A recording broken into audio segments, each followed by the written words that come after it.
Good morning. പ്രഭാത വാർത്തയിലേക്ക് സ്വാഗതം. ഞാൻ ഡോണ. നിശബ്ദ പ്രചാരണത്തിനും വരെ തുടർന്ന വിവാദങ്ങളുടെ കുത്തൊഴുക്ക്. പാലക്കാട് 1,94,706 വോട്ടർമാർ ഇന്ന് ബൂത്തിലേക്ക്. പാലക്കാട് ഉപതിരഞ്ഞെടുപ്പ് പ്രഖ്യാപിച്ചതു മുതൽ നിശബ്ദ പ്രചാരണത്തിനുമായ ഇന്നലെ വരെ തുടർന്ന വിവാദങ്ങളുടെ കുത്തൊഴുക്കിനു ശേഷം പാലക്കാട് ഇന്ന് പോളിംഗ് ബൂത്തിലേക്ക്. രാവിലെ 7 മുതൽ വൈകിട്ട് 6 വരെയാണ് വോട്ടെടുപ്പ്. വൈകിട്ട് 6 വരെ ക്യൂവിലുള്ള മുഴുവൻ പേർക്കും വോട്ട് ചെയ്യാൻ സൗകര്യമൊരുക്കും. പാലക്കാട് നഗരസഭ, പിരായിരി, കണ്ണാടി, മാത്തൂർ പഞ്ചായത്തുകൾ ഉൾപ്പെടുന്ന നിയമസഭാ മണ്ഡലത്തിൽ 1,94,706 വോട്ടർമാരുണ്ട്. ഇതിൽ 1,290,000 പേർ വനിതകളാണ്. 85 വയസ്സിന് മുകളിലുള്ള 2,306 വോട്ടർമാരുണ്ട്. 780 പേർ ഭിന്നശേഷി വോട്ടർമാരാണ്. 4 ട്രാൻസ്ജെൻഡർ വോട്ടർമാരും 229 പ്രവാസി വോട്ടർമാരുമുണ്ട്. 2,445 പേർ കന്നി വോട്ടർമാരാണ്. 4 ഓക്സിലറി ബൂത്തുകൾ ഉൾപ്പെടെ 184 പോളിംഗ് സ്റ്റേഷനുകളാണ് സജ്ജമാക്കിയിട്ടുള്ളത്. 736 പോളിംഗ് ഉദ്യോഗസ്ഥരെയും നിയോഗിച്ചിട്ടുണ്ട്. എല്ലാ പോളിംഗ് സ്റ്റേഷനുകളിലെയും വോട്ടെടുപ്പ് നടപടികൾ വെബ് കാസ്റ്റിംഗ് നടത്തും. 23-നാണ് വോട്ടെണ്ണൽ. വിവാദ പരസ്യം LDFിൽ ആലോചിക്കാതെ എതിർപ്പുമായി CPI, CPMലും അമർഷം. പാലക്കാട് പ്രചാരണത്തിന്റെ അവസാന ദിവസം വിവാദ പരസ്യം നൽകിയത് LDF തീരുമാനമെന്ന CPM നിലപാടിന് ചാലി മുന്നണിയിലും നിയോജക മണ്ഡലം തിരഞ്ഞെടുപ്പു കമ്മിറ്റിയിലും വിവാദം. LDF യാഗത്തിൽ അത്തരത്തിലാരും തീരുമാനമെടുത്തിട്ടില്ലെന്ന് പ്രധാന ഘടകകക്ഷിയായ CPI പറയുന്നു. സ്ഥാനാർത്ഥിയുടെ പരസ്യം നൽകുന്നത് സാധാരണമാണ്. വർഗീയ വിദ്വേഷം പ്രചരിപ്പിക്കലും ധ്രുവീകരണവും ഇടതുമുന്നണിയുടെ നയമല്ലെന്ന് CPI ജില്ലാ സെക്രട്ടറി KP സുരേഷ് രാജ് പറഞ്ഞു. പരസ്യം വർഗീയത പരത്തുന്നതെന്ന് ആരോപിച്ച് പ്രതിപക്ഷം ശക്തമായി രംഗത്തുവരികയും തിരഞ്ഞെടുപ്പു കമ്മീഷനു പരാതി നൽകുകയും ചെയ്തതോടെയാണ് ഘടകകക്ഷികളിൽ രോഷമുയർന്നത്. CPI പാലക്കാട് മണ്ഡലം സെക്രട്ടറി കൂടിയായ മുരളി K താരേക്കാടാണ് നിയോജക മണ്ഡലം തിരഞ്ഞെടുപ്പു കമ്മിറ്റി ചെയർമാൻ. എന്നാൽ തിരഞ്ഞെടുപ്പു കമ്മിറ്റിയിൽ വിഷയം ചർച്ചയ്ക്ക് വന്നതായി വാർക്കുന്നില്ലെന്ന് അദ്ദേഹവും പറഞ്ഞു. കൂടിയാലോചനയില്ലാതെ ഒരു വിഭാഗം CPM നേതാക്കളെടുക്കുന്ന തീരുമാനങ്ങൾ വിവാദമാകുന്നത് മുന്നണിയെ യഥാർത്ഥത്തിൽ ആശയക്കുഴപ്പത്തിലാക്കുന്നതായി ഘടകകക്ഷികൾ കുറ്റപ്പെടുത്തുന്നു. LDFിന്റെ പേരിൽ അടുത്ത പരസ്യവുമായി ബന്ധപ്പെട്ട നടപടികൾക്ക് മുന്നണി ജില്ലാ കൺവീനറാണ് മറുപടി നൽകേണ്ടത്. CPIക്കാണ് കൺവീനർ സ്ഥാനം. ഘടകകക്ഷികളുമായി ചർച്ച ചെയ്താൽ പരസ്യം തടസ്സപ്പെടുമെന്നതിനാലാകാം ഒഴിവാക്കിയതെന്ന സംശയവും കക്ഷി നേതാക്കൾക്കിടയിലുണ്ട്. തിരഞ്ഞെടുപ്പിൽ എതിർകക്ഷികളിൽ ആശങ്കയും ആശയക്കുഴപ്പവും ഉണ്ടാക്കാൻ ലക്ഷ്യമിട്ടുള്ള നീക്കങ്ങൾ പാളുന്നത് കൂടിയാലോചന ഇല്ലാത്തതുകൊണ്ടെന്ന വിമർശനമാണ് CPIയുടേത്. വിഷയത്തിൽ CPI സംസ്ഥാന സെക്രട്ടറിയും പാർട്ടി നിലപാട് വ്യക്തമാക്കിയിട്ടുണ്ട്. വിവാദത്തിൽ മുന്നണിയിൽ ഭിന്നാഭിപ്രായമെന്നും 2 നിലപാടെന്നും ചർച്ചയായതോടെ CPMന്റെ ഭാഗത്തുനിന്ന് ഐക്യ സന്ദേശം കൈമാറിയതായി സൂചനയുണ്ട്. 2 തട്ടിലെന്ന തോന്നൽ ഉണ്ടാവരുതെന്നും മുന്നണി ഒരുമിച്ച് തന്നെ നീങ്ങണമെന്നും CPMന്റെ ഭാഗത്തുനിന്നും ഓർമ്മപ്പെടുത്തലുണ്ടായി. അതേസമയം സംഭവത്തിൽ CPMനുള്ളിലും അമർഷമുയർന്നിട്ടുണ്ടെന്നാണ് വിവരം. പരസ്യകാര്യത്തിൽ ആശയവിനിമയം നടത്താമായിരുന്നു എന്നാണ് ഒരു വിഭാഗത്തിന്റെ നിലപാട് എന്നാണ് സൂചന. വരും ദിവസം പരസ്യം ഉൾപ്പെടെ തിരഞ്ഞെടുപ്പിലെ ചില ജാഗ്രത കുറവുകൾ പാർട്ടിയിൽ ഗൗരവമായ ചർച്ചയ്ക്ക് വഴിയൊരുക്കും. വാർഡ് വിഭജനം CPMനും BJPക്കും അനുകൂലമോ? തലനാരിഴ കീറി പരിശോധന. തിരുവനന്തപുരം തദ്ദേശ സ്ഥാപനങ്ങളിലേക്കുള്ള തിരഞ്ഞെടുപ്പിന് മുന്നോടിയായി വാർഡുകളെ വിഭജിച്ചുള്ള കരട് വിജ്ഞാപനം പുറത്തുവന്നതോടെ തലനാരിഴ കീറി പരിശോധിച്ച് പരാതികൾ രേഖപ്പെടുത്താനുള്ള ഒരുക്കത്തിലെ രാഷ്ട്രീയ പാർട്ടികൾ. ഡിസംബർ 3-നു മുൻപായി വാർഡ് വിഭജനം സംബന്ധിച്ചുള്ള പരാതികൾ ഡീലിമിറ്റേഷൻ കമ്മിറ്റി മുൻപാകെ സമർപ്പിക്കണമെന്നാണ് കരട് വിജ്ഞാപനത്തില് പറയുന്നത്. ജാതി മത സമവാക്യങ്ങള് ഭരണം നിശ്ചയിക്കുന്ന പഞ്ചായത്തുകളിലെ വാർഡുകളുടെ അതിർത്തികള് മാറിമറിയുന്നത് ഏറെ നിർണായകമാണ്. സ്ഥാനാർത്ഥി പട്ടികയില് ഇടം പിടിക്കാന് വർഷങ്ങളായി വാർഡുകളില് നിറഞ്ഞുനിന്നവരും വാർഡ് വിഭജനമെത്തിയതോടെ വെട്ടിലായി. പുതിയ സാഹചര്യത്തില് ഏതു വാർഡ് അനുകൂലമാകും എന്ന ആശങ്കയിലാണ് ഭൂരിഭാഗവും. CPMനും BJPക്കും അനുകൂലമായാണ് വാർഡ് വിഭജനം നടത്തിയിരിക്കുന്നതെന്നാണ് കോൺഗ്രസിന്റെ ആരോപണം. എന്നാൽ CPM തന്നിഷ്ടപ്രകാരമാണ് വാർഡ് വിഭജനം നടത്തിയിരിക്കുന്നതെന്നാണ് BJP ആരോപിക്കുന്നത്. സെക്കൻഡ് ഷോയ്ക്ക് വിളിച്ചിട്ട് പോയില്ല, അന്ന് തുടങ്ങിയ വൈരാഗ്യം. അമ്മുവിന് കൂട്ടുകാരികളിൽ നിന്ന് മോശം അനുഭവം. Thiruvananthapuram Pathanamthitta Chuttipara SME college of നഴ്സിംഗിലെ 4ാം വർഷ നഴ്സിംഗ് വിദ്യാർത്ഥിനി തിരുവനന്തപുരം ഐരൂപ്പാറ സ്വദേശിനി അമ്മു A സജീവിന്റെ 21 ദുരൂഹമരണത്തിലെ കോളേജിനെതിരെ റാഗിംഗ് ഉൾപ്പെടെയുള്ള ആരോപണങ്ങൾ നിരത്തി കുടുംബം. കോളേജിലെ റാഗിംഗ് സംബന്ധിച്ചു പരാതി നൽകിയിട്ടും അധികൃതര് കാര്യമായി ഇടപെട്ടില്ലെന്നു കുടുംബം പറയുന്നു. കഴിഞ്ഞ വെള്ളിയാഴ്ച ഹോസ്റ്റല് കെട്ടിടത്തിന്റെ മുകളിൽ നിന്ന് വീണ അമ്മുവിനെ ആശുപത്രിയിലെത്തിച്ചെങ്കിലും ജീവൻ രക്ഷിക്കാന് കഴിഞ്ഞില്ലെന്നാണ് കുടുംബത്തെ അറിയിച്ചത്. ആരോഗ്യമന്ത്രി വീണ ജോർജിന്റെ നിർദ്ദേശം പ്രകാരം ആരോഗ്യ സർവകലാശാല VC ചൊവ്വാഴ്ച അമ്മുവിന്റെ വീട്ടിലെത്തി മാതാപിതാക്കളുമായി സംസാരിച്ചു. സംഭവത്തില് പത്തനംതിട്ട പോലീസ് സഹപാഠികളുടെയും കോളേജ് അധികൃതരുടെയും മൊഴിയെടുത്തിരുന്നു. അമ്മുവിന്റെ പോണ ഫോറൻസിക് പരിശോധനയ്ക്ക് കൈമാറിയിരിക്കുകയാണ്. കൂട്ടുകാരികളിൽ നിന്നും കുറച്ചു കാലമായി വളരെ മോശമായ അനുഭവങ്ങളാണ് ഉണ്ടായിരുന്നതെന്നും പിടിച്ചു നിൽക്കുകയായിരുന്നെന്നും അമ്മു രക്ഷിതാക്കളോട് പറഞ്ഞിരുന്നു. മകളെ ചില സഹപാഠികളെ മാനസികമായി പീഡിപ്പിക്കുന്ന വിവരം കാട്ടി ഒക്ടോബർ 10-ന് പ്രിൻസിപ്പലിന് സജീവ് പരാതി നൽകിയിരുന്നു. ചെയ്യാത്ത പല കുറ്റങ്ങളും അമ്മുവിനെ അടിച്ചേൽപ്പിക്കുന്നതും മോശം വാക്കുകൾ ഉപയോഗിക്കുന്നതും പതിവാണെന്നു പരാതിയിൽ പറഞ്ഞിരുന്നു. ഇവരിൽ നിന്നും ഒക്കെ ഒഴിഞ്ഞുമാറി ഒറ്റയ്ക്ക് ഒരു റൂമിൽ കുറെ നാളായി താമസിക്കുകയായിരുന്നു. രാത്രിയിൽ റൂമിൽ അതിക്രമിച്ചു കയറി വഴക്കു പറയുന്നത് പതിവാക്കിയിരിക്കുകയാണ്. എന്റെ മകളുടെ ജീവന് പോലും ഭീഷണിയാവുമെന്ന് ഞങ്ങൾ സംശയിക്കുന്നു. എന്റെ മകള് ശാരീരികമായി സുഖമില്ലാത്ത കുട്ടിയാണ്. മാനസിക പീഡനങ്ങളിൽ നിന്നും ഭീഷണിയിൽ നിന്നും രക്ഷിക്കണം. അല്ലാത്ത പക്ഷം മറ്റു നിയമ നടപടികൾക്ക് നിർബന്ധിതരാവും. ഇതായിരുന്നു പിതാവിന്റെ പരാതി. നടപടിയെടുക്കാമെന്ന് പ്രിൻസിപ്പൽ പറഞ്ഞെങ്കിലും ഉപദ്രവം തുടർന്നിരുന്നുവെന്ന് സജീവ് പറഞ്ഞു.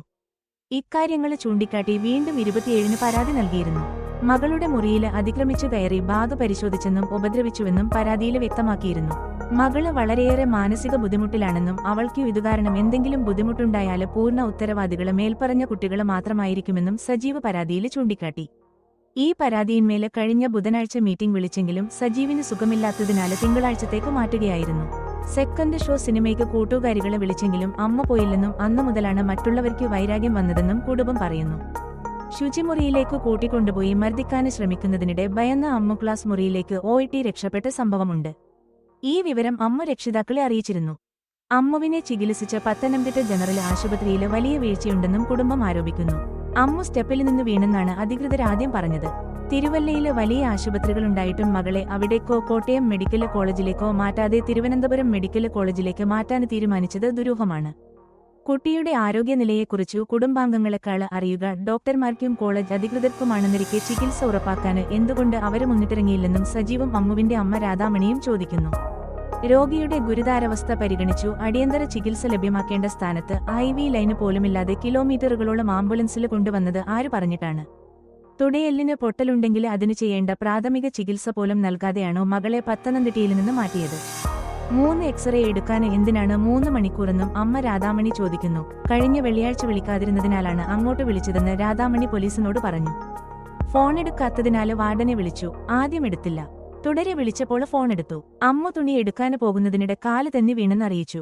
തുടർന്ന് സജീവ് ഹോസ്റ്റല് നമ്പരിലേക്ക് വിളിച്ചപ്പോൾ അമ്മ 3-ാം നിലയിൽ നിന്ന് ചാടിയെന്നും താഴെ വീണുകിടക്കുന്നതാണ് കണ്ടതെന്നും പറഞ്ഞു. കുട്ടിയെ പത്തനംതിട്ട ജനറൽ ആശുപത്രിയിലെത്തിച്ചെന്നും അറിഞ്ഞു. രാധാമണി പറഞ്ഞു. എഞ്ചിനീയറിംഗ് കോളേജില് മെറിറ്റില് പഠിക്കാൻ അവസരം കിട്ടിയിട്ടും സ്വന്തം താൽപര്യപ്രകാരമാണ് അമ്മ നഴ്സിംഗിന് ചേർന്നത്. തിരുവനന്തപുരം മെഡിക്കൽ കോളേജിലെ നഴ്സിംഗ് സൂപ്രണ്ടായി വിരമിച്ച അമ്മയുടെ പാത പിന്തുടരുകയായിരുന്നു അമ്മു. പഠിക്കാന് മിടുക്കിയായിരുന്ന അമ്മുവിന് പഠനം പൂർത്തിയാക്കി മെഡിക്കൽ കോളേജില് കുറച്ചുകാലം പരിശീലനം നേടിയ ശേഷം വിദേശത്തു പോകാനായിരുന്നു ആഗ്രഹം. വീട്ടിലേക്ക് മടങ്ങാന് ബസ്സില് ടിക്കറ്റ് ബുക്ക് ചെയ്ത മകള് തലേദിവസം ജീവനൊടുക്കുമെന്ന് വിശ്വസിക്കുന്നില്ലെന്നു അച്ഛന് സജീവ് പറഞ്ഞു. കോളേജ് അധികൃതര് പല കാര്യങ്ങളും മറച്ചുവെക്കുന്നതായി അമ്മുവിന്റെ സഹോദരൻ അഖില് പറഞ്ഞു. അമ്മുവിന്റെ മരണം സംബന്ധിച്ച യൂട്യൂബ് ചാനല് വാർത്തയുടെ താഴെ ക്ലാസ്സിലെ 4 വിദ്യാർത്ഥികള് അമ്മുവിനെ റാഗ് ചെയ്തിരുന്നതായി കമന്റ് വന്നിരുന്നു. എന്നാൽ വൈകാതെ തന്നെ ഈ കമന്റ് ഡിലീറ്റ് ചെയ്യപ്പെട്ടു. സംഭവം നടന്ന ദിവസം വൈകിട്ട് 4:05-ന് വാട്സാപ്പ് വഴി ചാറ്റ് ചെയ്തപ്പോൾ അമ്മു സന്തോഷമായി ഇരിക്കുകയായിരുന്നു. 4:30 കെട്ടിടത്തിനു മുകളിൽ നിന്ന് ചാടിയെന്നാണ് പറയുന്നത്. അതിനിടയിൽ എന്ത് സംഭവിച്ചുവെന്നു പറയേണ്ടത് കോളേജ് അധികൃതരും വാർഡനും അധ്യാപകരുമാണെന്ന് കുടുംബം പറയുന്നു. വന്ദേഭാരതിലെ മോശം ഭക്ഷണം പരാതിപ്പെടാത്തത് പഴുതാക്കി റെയിൽവേയുടെ ന്യായീകരണം. തിരുവനന്തപുരം കേരളത്തിലെ വന്ദേഭാരത് ട്രെയിനുകളിലെ ഭക്ഷണം സംബന്ധിച്ചു പരാതികളില്ലെന്നു റെയിൽവേ. യാത്രക്കാർ രേഖാമൂലം പരാതി നൽകാത്തതാണ് റെയിൽവേക്ക് രക്ഷ. Rail Madad portal www.railmadad.indianrailways.gov.in, mobile app, ട്രെയിനിലെ കേറ്ററിംഗ് സൂപ്പർവൈസറുടെ രജിസ്റ്റർ എന്നിവ വഴി പരാതി നൽകാം. റെയിൽവേ ബോർഡ് നേരിട്ടാണ് മിക്ക കേറ്ററിംഗ് കരാറുകളും നൽകുന്നത്. രാജ്യത്തെ പ്രധാന ട്രെയിനുകളിലെ കരാർ ഡൽഹി ആസ്ഥാനമായ കമ്പനിക്കും അതിന്റെ ബെനാമികൾക്കുമാണെന്ന് ആക്ഷേപമുണ്ട്. കരാറുകാരെ നിയന്ത്രിക്കുന്നതിൽ ഡിവിഷനുകൾക്കും സോണുകൾക്കും ഇതാണ് പരിമിതി. വന്ദേഭാരതിൽ വാഷ് ബേസിൻ ശുചിമുറികൾക്കു പുറത്താക്കണമെന്ന് ആവശ്യമുണ്ട്. കൈ കഴുകാൻ ശുചിമുറിയിൽ കയറാൻ ഊഴം കാത്തു നിൽക്കേണ്ട ഗതികേടാണ്. രാത്രി ചെയർകാർ വന്ദേഭാരത് ഓടിക്കാൻ കഴിയില്ലെന്ന നിബന്ധന പിൻവലിക്കണമെന്നും ആവശ്യമുണ്ട്. വിമാനത്തിൽ മണിക്കൂറുകൾ ഇരുന്ന് യാത്ര ചെയ്യുന്നത് അവർ ചൂണ്ടിക്കാട്ടുന്നു. ബംഗളൂരു എറണാകുളം വന്ദേഭാരതിന്റെ പ്രധാന തടസ്സം ബംഗളൂരുവിൽ നിന്നു രാത്രി തിരികെ ഓടിക്കാൻ കഴിയില്ലെന്ന നിബന്ധനയായിരുന്നു.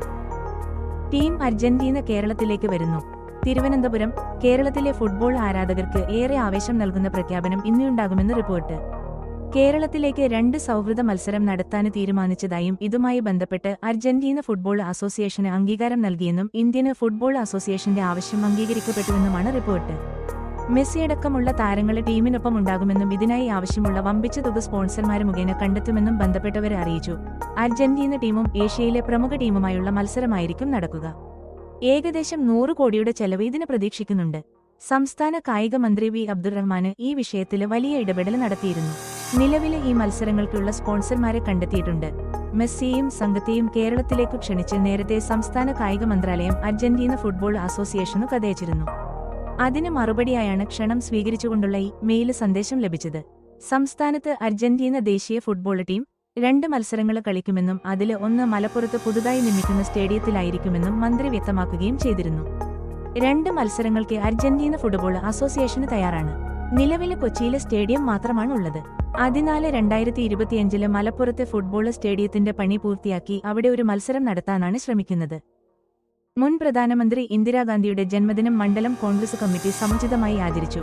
കോടഞ്ചേരി മുൻ പ്രധാനമന്ത്രി ഇന്ദിരാഗാന്ധിയുടെ ജന്മദിനം മണ്ഡലം കോൺഗ്രസ് കമ്മിറ്റി സമുചിതമായി ആചരിച്ചു. സർവമ പ്രാർത്ഥനയും പുഷ്പാർച്ചനയും മധുര പലഹാര വിതരണവും അനുസ്മരണ സമ്മേളനവും നടത്തി. അനുസ്മരണ സമ്മേളനം ബ്ലോക്ക് കോൺഗ്രസ് പ്രസിഡന്റ് ജോബി ലെന്തൂർ ഉദ്ഘാടനം ചെയ്തു. മണ്ഡലം കോൺഗ്രസ് പ്രസിഡന്റ് വിൻസെന്റ് വടക്കേമുറിയിൽ അധ്യക്ഷത വഹിച്ചു. ഗ്രാമപഞ്ചായത്ത് president Alex Thomas Chempakassery, UDF chairman KM Paulose, Joseph ഐഗ, PP നാസർ, സജി നിരവത്ത്, ചിന്ന അശോകൻ, കുമാരൻ കരിമ്പിൽ, വാസുദേവൻ ഞാറ്റുകാലായിൽ, ഭാസ്കരൻ പട്ടാരാട് എന്നിവർ പ്രസംഗിച്ചു. Kodanchery Saint Joseph's higher secondary സ്കൂളിൽ കരിയർ ഗൈഡൻസ് സെമിനാർ സംഘടിപ്പിച്ചു. Kodanchery Saint Joseph's higher secondary സ്കൂളിൽ career guidance and adolescent counselling സെല്ലിന്റെ ആഭിമുഖ്യത്തിൽ career planning and guidance seminar സംഘടിപ്പിച്ചു. Kallanode Saint Mary's higher secondary school അധ്യാപകൻ ബോണി ജേക്കബ് ക്ലാസ് നയിച്ചു. +1 ക്ലാസുകളിലെ 240ഓളം വിദ്യാർത്ഥികൾ സെമിനാറിൽ പങ്കെടുത്തു. സയൻസ്, കൊമേഴ്സ്, ഹ്യൂമാനിറ്റീസ് വിഭാഗങ്ങളിലെ കരിയർ ഓപ്ഷനുകളെക്കുറിച്ച് വിദ്യാർത്ഥികൾക്കിടയിൽ അവബോധം സൃഷ്ടിക്കുന്നതിനും കരിയർ ലക്ഷ്യം തിരിച്ചറിയുന്നതിന് അവരെ സഹായിക്കുന്നതിനുമാണ് കരിയർ ഗൈഡൻസ് സെൽ പ്രവർത്തിക്കുന്നത്. കോഴ്സുകൾ തിരഞ്ഞെടുക്കുമ്പോൾ വിദ്യാർത്ഥികൾക്കുണ്ടാകാവുന്ന സമ്മർദ്ദം, ഉത്കണ്ഠ എന്നിവയിൽ നിന്നും രക്ഷ നേടാൻ കരിയർ ഗൈഡൻസ് സെൽ വിദ്യാർത്ഥികളെ സഹായിക്കുന്നു. പ്രിൻസിപ്പൽ വിജോയ് തോമസ് സ്വാഗതം ആശംസിച്ച ചടങ്ങിൽ career guidance incharge Reji PJ ഔദ്യോഗികമായി നന്ദിയർപ്പിച്ച് സംസാരിച്ചു. അത്തിപ്പാറ കറുകപ്പള്ളിൽ സെബാസ്റ്റ്യൻ അന്തരിച്ചു. തിരുവമ്പാടി അത്തിപ്പാറ കറുകപ്പള്ളിൽ സെബാസ്റ്റ്യൻ 74 അന്തരിച്ചു. സംസ്കാരം 2024 നവംബർ 21 വ്യാഴം 10 ഭവനത്തിലെ ശുശ്രൂഷകൾക്ക് ശേഷം തിരുവമ്പാടി സേക്രഡ് ഹാർട്ട് ഫൊറോന പള്ളിയിൽ. ഭാര്യ വളവനാനിക്കൽ മേരി, മക്കൾ ബിനോയി, ബിനീഷ, മരുമക്കൾ ഷിൻസി പാലാട്ടിയിൽ, ജോഷി പുരിയമ്പള്ളിൽ, കോട്ടയം. സഹോദരങ്ങൾ Mary, George, Baby, sister Nessy, Thankachan, Binsy, പരേതനായ ജോസഫ്. വാർത്തകൾ കഴിഞ്ഞു. നമസ്കാരം. വാർത്തകളും പരസ്യങ്ങളും അറിയിക്കുവാൻ വേണ്ടി കോടഞ്ചേരി മീഡിയ അഡ്മിന്മാരെ ബന്ധപ്പെടാവുന്നതാണ്.